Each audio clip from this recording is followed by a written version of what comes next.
The overall goal of the following experiment is to assess the mediolateral field steerability of a multi-source spinal cord stimulation system.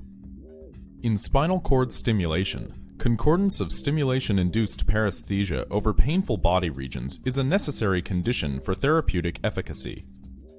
Since patient pain patterns can be unique, a common stimulation configuration is the placement of two leads in parallel in the dorsal epidural space. This construct provides flexibility in steering stimulation current mediolaterally over the dorsal column to achieve better pain paresthesia overlap. Assessing stimulation steerability is achieved by first creating a finite element model of the human spinal cord to determine the potential fields created by epidural spinal cord stimulation electrodes.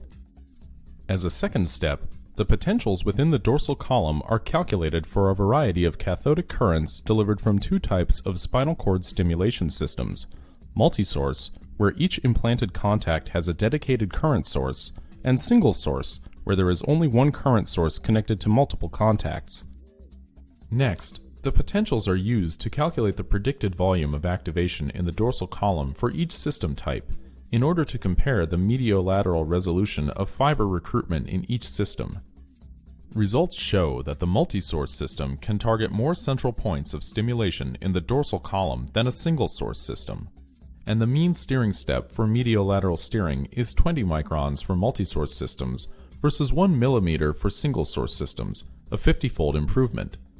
The ability to center stimulation regions in the dorsal column with high resolution may allow for better optimization of paresthesia pain overlap in patients.